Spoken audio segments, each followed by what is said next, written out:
Hi, I'm Pattu from FreeFinCal. In this video, let's talk about how to select a liquid fund in 2019.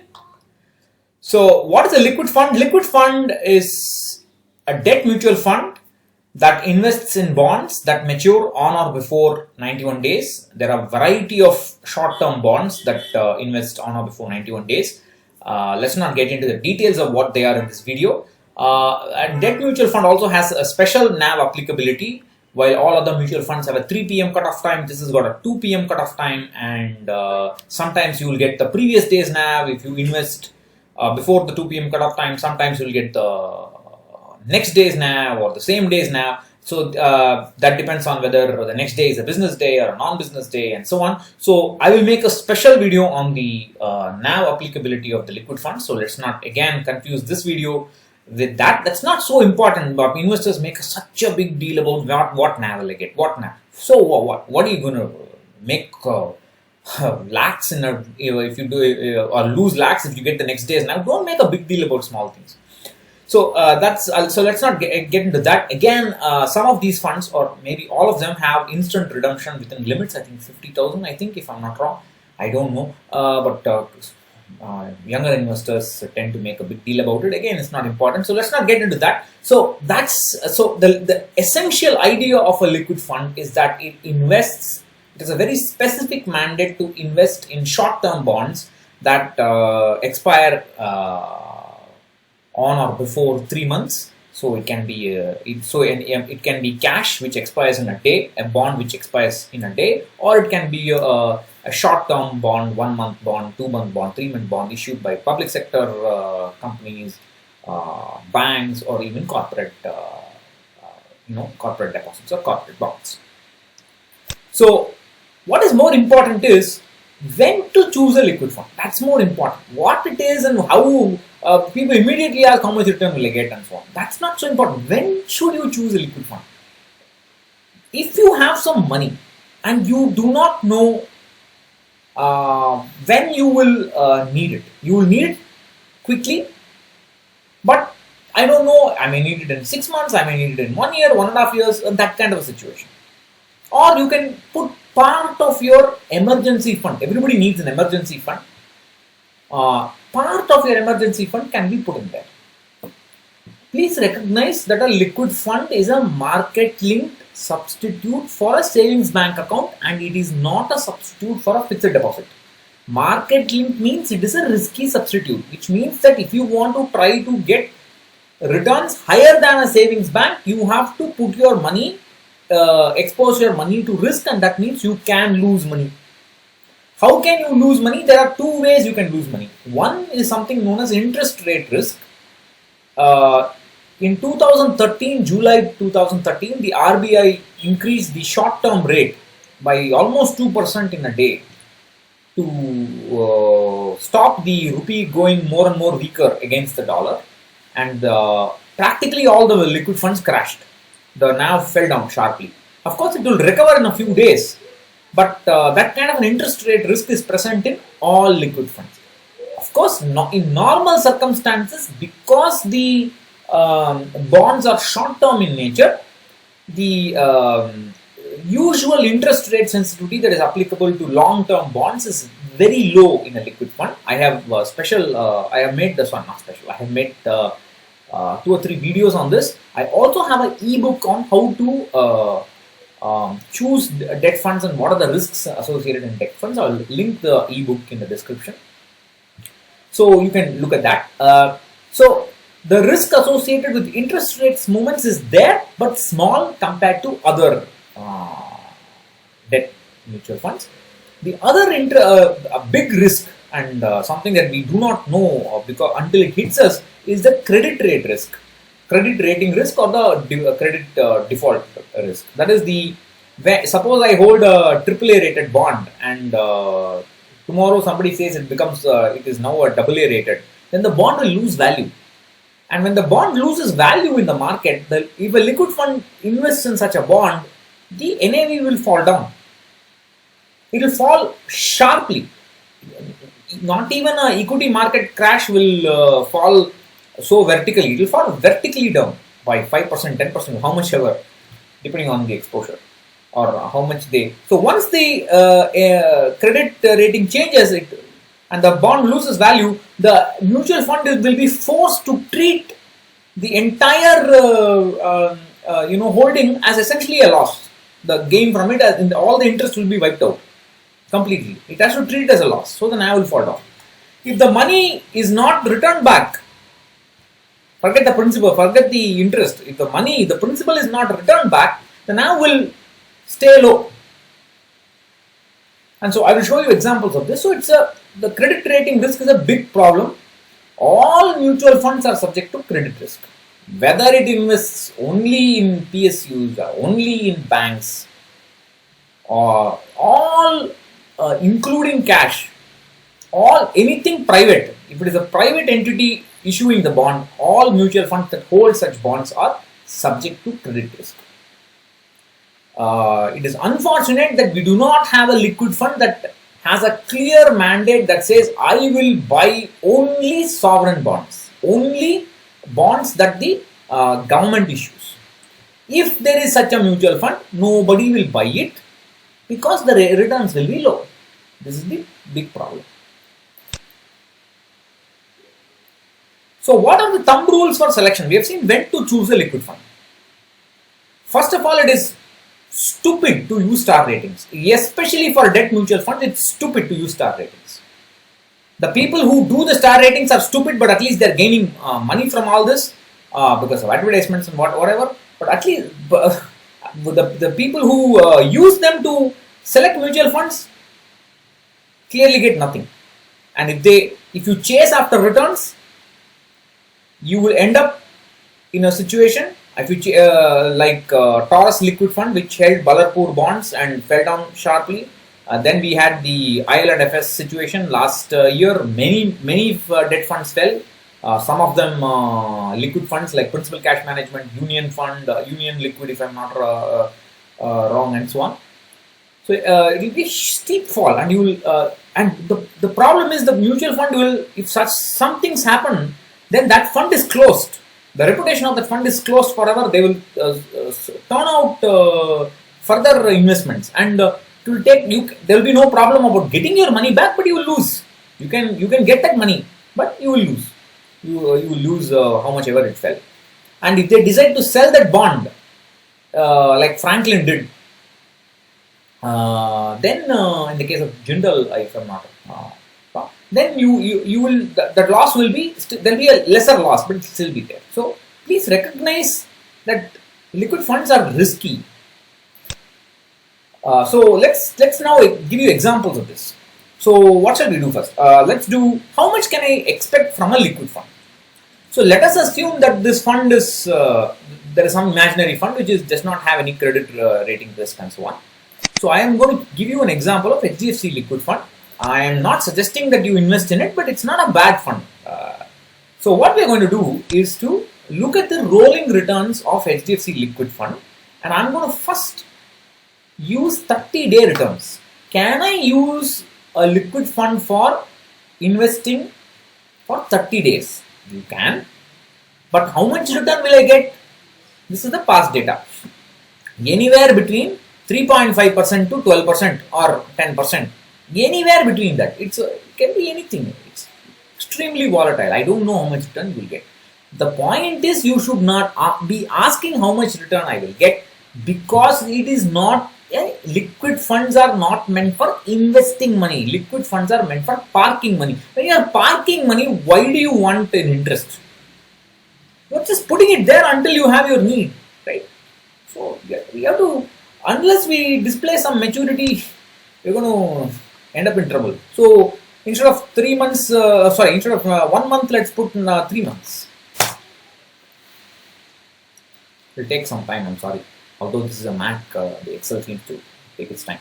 So again, anywhere between 4 to 10%. Instead of 90 days, let's put 1 year. How much will I get?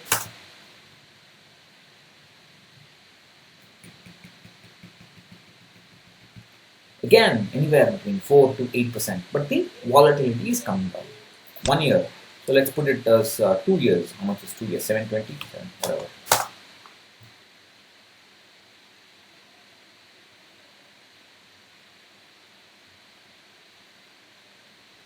almost. So that's like again, it's quite a bit. It's 5 to 8%.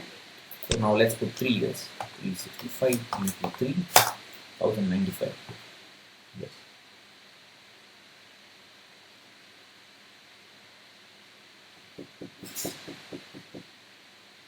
Okay. So you can see now that's over 3 years. If you hold a liquid fund over 3 years, HDFC Liquid in the past has given more or less between 6 to 8%.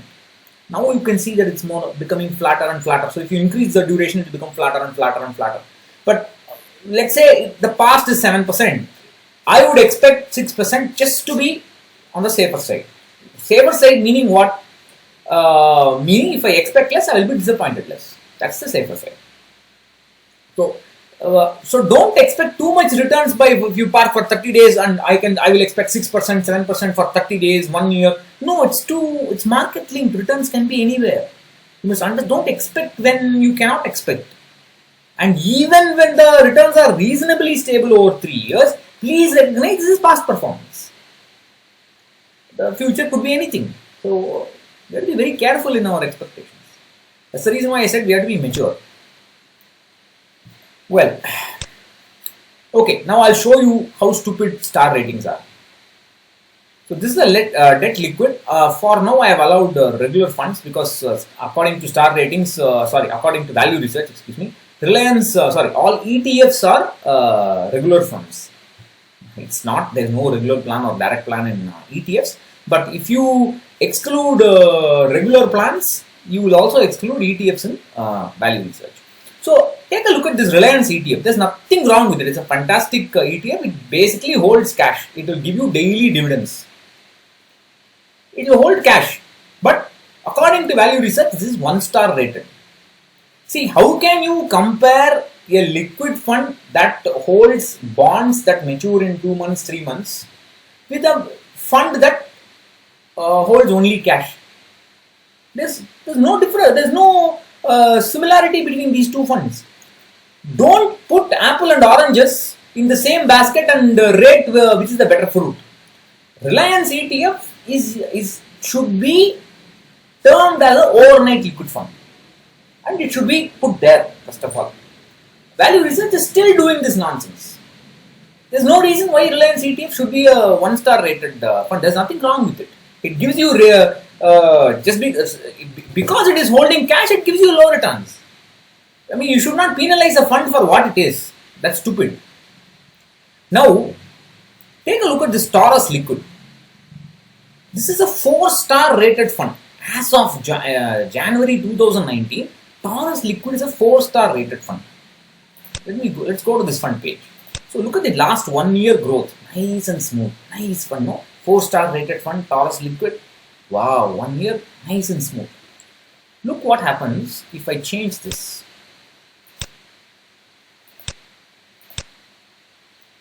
I will put it to somewhere in May so that it's easier to watch. Look at that. Now it was like this. Boom, it went up. Yay, what a great fund it is. It went up, no? That's why it's 4-star rated. Because there's a huge jump in the now, and value research uses the last 18 months data for calculating star ratings, and within the last 18 months from January 2019, the NAV has had a huge jump, and because of this jump, the returns are high, and because value research, that the algorithm is only seeing this window, and that's why it's 4-star rated. Wonderful, no? You can invest. Why did the NAV go up suddenly? Because the full picture is missing. Let's push it back a little bit. That's the fall. That's a fall due to the Ballarpur Industries. I think they got back some money. I think 10%, 20%. I don't remember. They got back some money, and that's why the NAVs are. You can see that's the problem with credit risk. When credit risk hits you, it will hit you vertically. Even equity markets will crash over a few days. This will hit overnight. And that will be a huge, it's not a huge loss if you look at the numbers, but it is a huge loss psychologically because you expect the NAV to grow. When you see it suddenly go down like a sawtooth wave, recall what that is from your electronics in school, then you feel seriously psyched by that. No, so please recognize, when you have a fund with that kind of a history and you see a 4-star rating, there should be some responsibility, right? That they should have some kind of star which says, look, it has got a history, be careful while investing in such funds. But they don't do that. It's a 4-star rated fund because last 18 months is clean. It even has a nice spike up. This is the reason why I said people who use star ratings are stupid, especially in debt funds. People who make them are not stupid. Trust me. They know what they're doing. So again, stop going to this list and stop rating funds like that and start choosing them. Please do not do that. When it comes to debt mutual funds, whether it is liquid fund or any other kind of fund, when it comes to debt mutual funds, stop looking at star ratings, stop looking at returns, because the fund which holds a risky bond will get you the higher return. You will not perceive that risk unless the bond crashes because of a credit rating change. So you must look into the portfolio, you must look into the scheme document, you must understand where the scheme can invest and only then invest. Yes, it's a lot of work, but if you want your money to be safe, you must do that work. Otherwise, stick to bank FDs and RDs. What are you going to lose? Nothing. I'm not a mutual fund distributor, so I don't care. I'm not here to educate people about shifting money from FDs to debt funds. This is the agenda of the Association of Mutual Funds. They want to shift the money from FD to debt mutual funds. Well, but they will not tell you about these risks. That's the problem. So let's go. Before I tell you about how to choose, what I am looking for in a fund is it should say in its scheme document, I will not invest in this kind of bonds. See, when I talk in class about physics concepts, I don't focus on where a concept will be applicable. I first talk about where a concept will not be applicable. When you know where it is not applicable, you automatically will know where it is applicable. Similarly, scheme information documents are always saying, I will invest here, here, here, here, here. That's not what I want. I want a scheme document to say, I will not invest in this. That is my mandate. Seeing such a statement in any kind of mutual fund is so rare and is so frustrating. I am happy that Quantum Liquid Fund has a statement like this. Quantum Liquid Fund says, Quantum Liquid only invests in government securities, treasury bills and commercial paper or certificate of deposits issued by AAA rated PSU entities. It will not invest in instruments by private corporate sector entities, does not invest in private corporate credit instruments. I want a statement like this. I am not saying Quantum Liquid is a safe fund, Quantum Liquid is the best fund. I am not saying all that. I am not saying Quantum Liquid is also risky. It is also subject to interest rate risk. It is also subject to credit risk, rating risk. However, when I see a statement like this, I feel a little bit happier. I don't care for returns because I'm parking money. Quantum, if you look at the rating, look at the rating. It will be 1 star, I'm sure. There it will be somewhere here. If you look for 1 star, there it is. Quantum Liquid is 1 star. 6% over a year, 1 star rating, I can live with it. I have been parking my money in Quantum Liquid. I've got a little more than that. It doesn't matter. It changes with time. But I want a fund like this. Please recognize you have to make a qualitative selection when it comes to debt mutual funds. If you are not willing to put in the time for that selection, stay away. Otherwise, you will regret it. Either you will regret it or you have just been lucky. That's all. Please don't expect sales guys to teach you all this. They will not. If they explain in such detail, who will buy? Please tell me. If I was a sales guy, I myself would not do it. So finally, what should I do? One, you can choose a fund like this. If you want me to recommend, I will recommend Quantum Liquid. It's no problem. I am invested. I am parked here. If you want, whatever you want to call it, because it has got a clear statement. I like that. But if you want to select on your own, go to the portfolio tab. if you go to the earlier, I have actually written a post on this. Earlier, I used to say, excuse me, I need to just stop that. Excuse me. So, earlier, I used to believe that a portfolio with the average credit quality of AAA rated is reasonably safe, but that's not true. After Island FS, that bond fell down by 10 notches in credit rating overnight almost. So AAA rated does not mean safe, because if AAA rated a few bonds become AA rated, then I will fall. It will fall by a lesser amount, but it will still fall.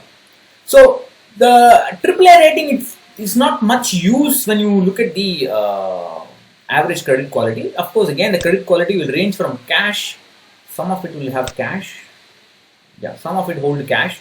Notice that these funds hold cash and they are being compared in star rating with AAA rated. And by the way, this Taurus guy is holding cash because of that. Because it's essentially, that fund is closed because after that fiasco. So, what I would suggest is, if you want to choose a liquid fund, look at the funds that have got huge AUM. HDFC Liquid, ICICI Liquid, ABSL. Look for big names. Because a fund has got such a large AUM, it will hold anywhere between 50 to 70 bonds. And therefore, the spread in the bonds, because the exposure to individual bonds will be less. So even if it were to hold a risky bond, or even if a AAA rated bond in its portfolio falls down, the exposure will be small, therefore the loss will be small. So that is the reason why I say choose a popular in terms of AUM liquid fund from an established fund house like HDFC, ICICI, ABSL or SBI, whatever you are comfortable with. Use it. Also, if you are if you want the expense ratio which is low, you can, among these with the high AUM, you can choose the one with the lower expense ratio.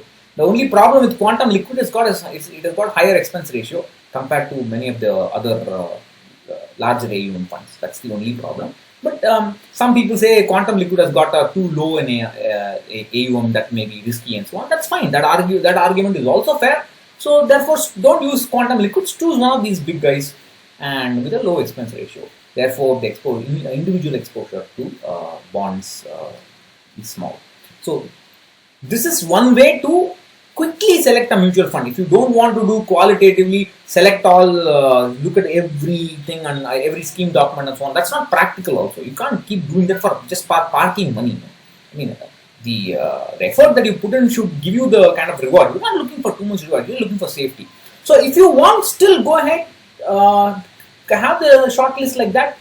Take the scheme document from the AMC, excuse me, and have a look at where it can invest. And if it says that it can invest in risky corporate paper, avoid it. Or go to the fact sheets, have a look at the past holding history.